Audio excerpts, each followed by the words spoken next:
So this part is going to be really quick, but please don't do anything you see me do at home. I am a trained professional. The chuds at YouTube wanted me to tell you all this. So yeah, just don't do everything I do at home because I am a trained professional. Let's get on to this video. YouTube is over 20 years old, and in that time, there were so many trends that came and went. Some stupid and others cool at first, but could turn into a complete joke. And others that were involved in the weird shit.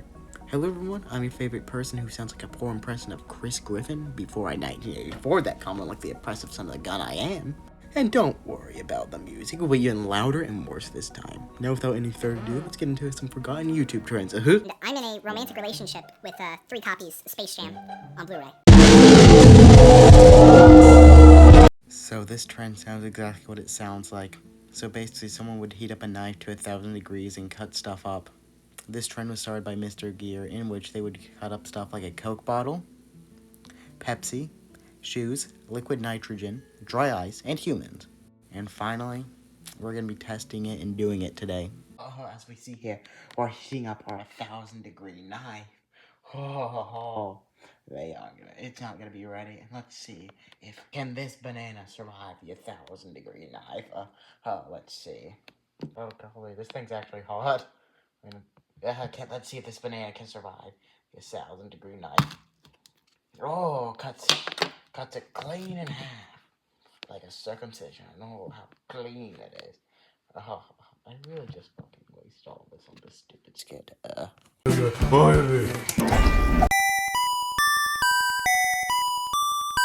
So, this graph says it was getting popular sometime in 2011, but never popped off until 2015.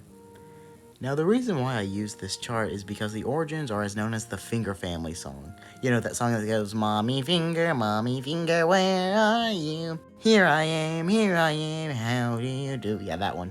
No one knows the origins of it. Okay, mostly this is just gonna be an excuse to talk about one of my childhood YouTubers, since that video is still stuck in development hell. Hobby Kids TV. So basically, these were these 3 kids who used to dominate the YouTube surprise egg scene. Right next to someone else we'll get to later. So basically, these 3 kids were a Hobby Bear, the youngest, Hobby Frog, the middle one, and finally Hobby Pig, the oldest. So basically, their parents would record them opening up eggs and playing with toys, and there'd be little skits between them, like whatever the fuck that thing was. I used to watch these guys so much. Same goes with my little brother, who also watched them. Well, I should also probably mention why they're more well-known in the mainstream media for having a Butch Hartman cartoon. That's the guy who made Fairly Odd Parents, by the way. It wasn't good at all. Now, Onyx Kids, Hobby Kids, yeah. Onyx Kids were someone else who I used to watch, who were just siblings making skits. Now, I used to be jealous of Hobby Kids because they always got these 8-bit FNAF Lego sprite things they always wanted. And I still always kind of want them. Also, you know what? I wonder what they're doing now. Oh, they're still around. They use AI for their thumbnails now. But they're not getting the views like they used to. Besides, how old are they? Hobby Pig is nearly 20? God damn, I'm old. You know what? I feel like I'm one of the 5% of people in the world who have seen both Hobby Kids, FGTV's show Max and Midnight, Onyx Kids, and Culture 34, which I hope someday to make a video on. I also should probably talk about Ryan's Toys reviews. This kid was on top of the world at one point. What for? Well, their name says it all. Ryan's Toys reviews.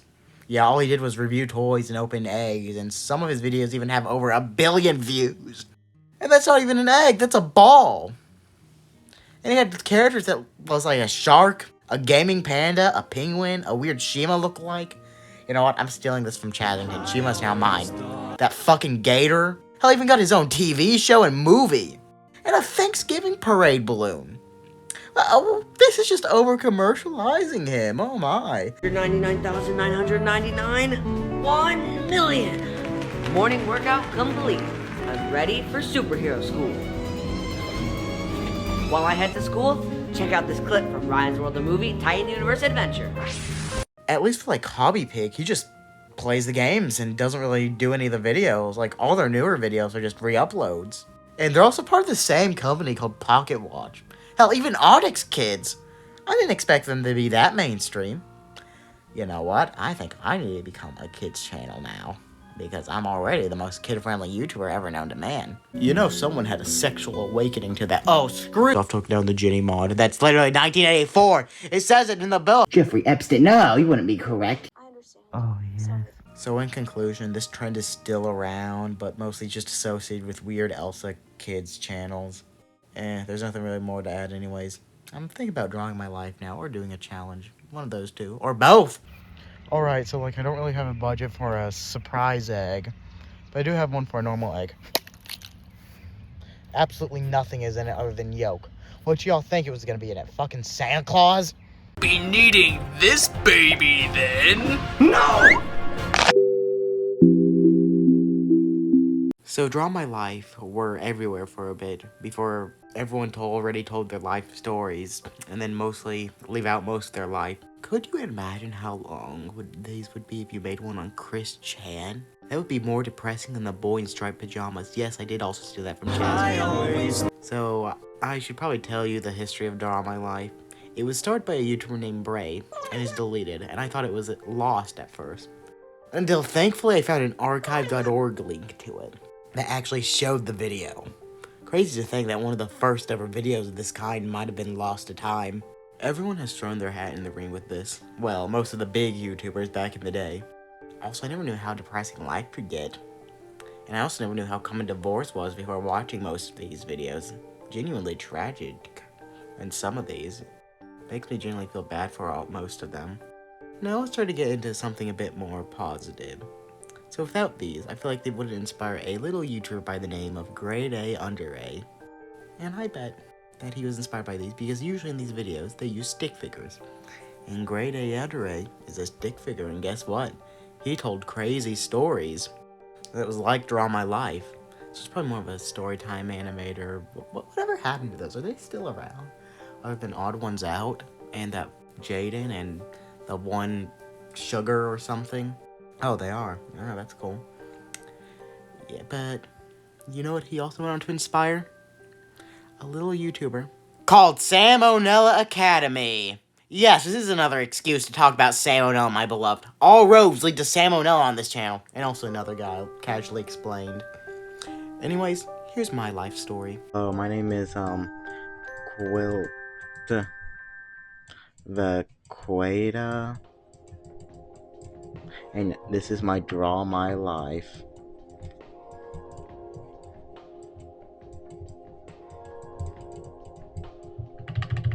Yeah. So I was born. One second, let me get rid of all this stupid text. I was born in a castle. Yeah. Yeah.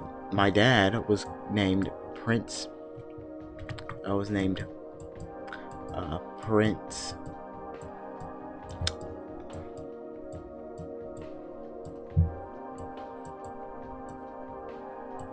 Prince Andrew, yeah.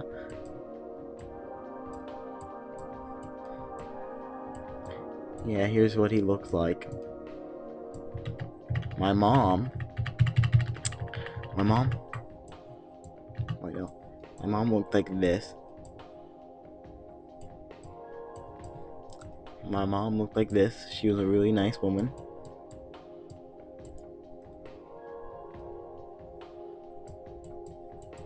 Yeah. Yeah, this is my mom right here. And we lived a very good life. And then I had a brother secretly attached to me. Yeah. Yeah, I had a brother secretly attached to me right there. You can see that. Now my brother. We were conjoined twins, yeah. We had a very, very good life together. Isn't my brother's name is Belial.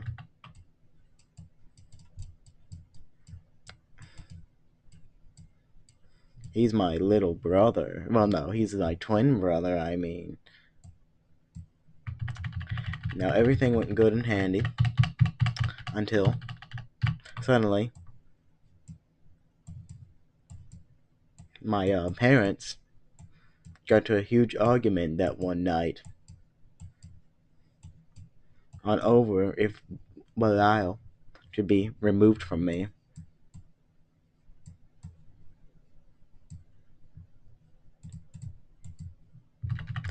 That's not. The Belial should be removed. Should be removed. And my mom said no, but my dad said yes, and they removed it from me, and it killed me and died. You're familiar with Billy Mitchell, world video game champion? He could probably do it. So I gotta find a way to harness his power, and I think I found a way. That's right, we're gonna cheat. James Rolfe, the angry video game nerd, is one of, if not the most inspirational YouTubers you'll ever know. You all know the whole stereotype of YouTubers reviewing something being overtly critical? Yeah, it all stems from him. But unlike those videos, half the time he's just joking around or over-exaggerating it. But most of the games he plays actually suck. Hell, he even got his own movie. It's not that good, but still better than Smosh the movie and whatever Shane Dawson's films were. I want to take time to mention Chris Boers, the irate gamer, who was a fine ripoff of Avgn. It feels like a ripoff show you would see on a different channel, like if you wanted to watch SpongeBob, but you don't have Nickelodeon, you would have to go watch, I don't know, Teen Titans Go. But like Magic Mush said in his video on the topic, you know that James went to film school and has more experience, meanwhile Chris is not really, well, you can tell he didn't go to film school. Also, I should mention that Chris Boers is also now known as Puppet Steve. I would play audio clip of those two, but he likes taking down videos that criticize him, and or any videos that uses his clips, so sorry for only using pictures. He also got James Rolfe in one of his videos. And James, who isn't really in like many things, and he has turned down two, or more like one major Hollywood movie, VHS 2 and Godzilla vs. Kong. He was too busy being in Puppet Steve, Now the other guy who I'd like to mention is a guy named Game Dude. He is the game dude, he is so rude. He is a gamer with a bad attitude. He plays the games that put mankind to shame. This song is 2 minutes long, by the way. And this is just the intro. Now these videos are bad. Everything about them, especially the person behind them. The person behind this is named Alex and went from making shitty video game reviews to Canadian wildlife videos. Even more scarier. And then he was well known for like taking down a video down if it didn't get 5-star rating, which back in the day YouTube used to have a star rating system. And then he stalked his ex-girlfriend and was being investigated by the police, made a video about that and trying to explain himself with toy dinosaurs, and it's like 2 hours long, and then fled the country of Canada. And he's still on the run to this day, I believe. Yeah. I really wasn't expecting this segment to end like this, but there's really nothing more other than I recommend this Magic Mush video I mentioned earlier, which is really good and better than most of my videos. Time for my take on this. Oh yes, I'm doing it. You need to go to the left. Yeah, you need to go to the left. Oh, hey everyone!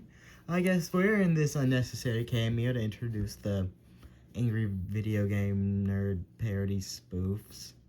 Really doesn't really make any sense, but while we're here, hell, hope you enjoyed other than this meaningless cameo from us. Good game too. Weird looking game. Good games. Oh, what's this? Sky Sharks for the Nintendo Entertainment System. Super cool console setup. This stupid thing in here. Sky Sharks, or Shark Wars in Japan as it's known, is some 1987 fucking game made by a cocksucker in Japan. And it's trying to suck the dick off of the success of Tom Cruise's with his first meat suit on, Top Gun. This game is hard. I mean harder than my cock when I see a goalie type of hard. It is so hard. It's not that good. Really, it's awful. It's hard. It's hard as fuck, cunt, bitch, ass, right, shite, arse, douche. Yeah, they always say so much curse words. Fucking cuck, yeah, what a cuck bomb. Cuck you, bomb you. No, I can't say that one. Oh my, it's so hard. As you can see here, it's so damn hard. Yes, I would drink beer, but I'm under 21, so I can only swear. Fuck, shit, bitch, ass. I feel like a fucking femboy demon show now. That people don't shut all out. Fucking cuck, cunt, arse, bitch, luck, duck, duke, duck, douche, buck, huck, chick, dick, Dick Gracie. Who the fuck is Dick Gracie? Dick Gracie's the fucking movie star. What the fuck am I saying? Cunt. Tits. Yeah, this game is the tits. It's actually really good. I mean, it is so hard, but really good. You all need to illegally emulate it. Like I'm doing. Wait, no, this is just fucking footage I found on YouTube. I think I'll get the point. You know what?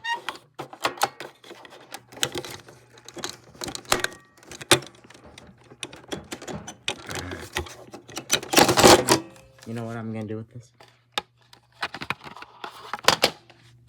It's in the bathtub now, right next to the Sharpies I used to dress up as alien women from a 2010s webcomic.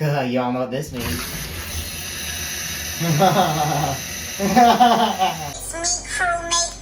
A young man stands in his bedroom. It just happens that today, the 13th of April, it is the young man's birthday. Though it was 13 years ago he was given a life, it is only today he will be given a net. Wait, no, wrong video.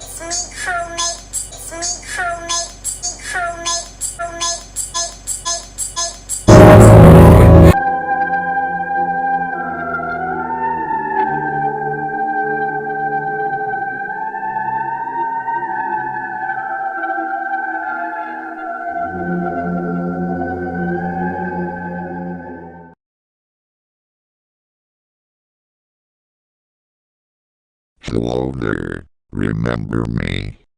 I was from that analog horror series that QB made called From the Fog. Me and my friends have been watching everything after November and waiting for a new one. Unfortunately, that won't be until next October or November we will get a new episode. We will be waiting.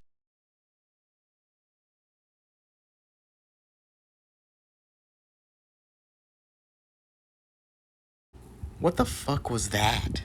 So I guess spooky PSAs or analog horrors was a trend? So basically, I'm not gonna really do any of it justice because I don't really want to talk about this, but it started in the late 2000s, and I still don't know why Through Road still counts as one, and same goes with Marble Hornet. I feel like that would count as like found footage. The first proper one is Local 58. There's also early ones like Ben Drowned, which, fun fact, was meant to get a movie made by Clyde Barker. That's the author and director and creator of Hellraiser and Candyman series. There was also a fan film, or like a somewhat official film, but never released. Godzilla NES, which I guess technically counts, that's more like a haunted cartridge, and Candle Cove, which was adapted into a TV show, which, fun fact, is made by the same guy who did Local 58. Also, I'm looking through Wikipedia's articles about it, and I don't know what Suffer Little Children's is. It sounds like some sort of snuff film, and I don't really want to know what it is. Okay, it's just some random British slasher film from the 80s, probably marketed for kids like every weird British film is, too. Yeah, that's really all I'm going to talk about this video because it's way too damn long for its own sake. And yeah. So this was originally going to be a video about Homestuck, but I don't think enough people really know about Homestuck to warrant me making a video on it. Well, if this video gets like 20 likes or something, I may make it, or if not, anyways, thank you all for watching. Have a good day. The sweet Maxine, our water queen. Nothing can be too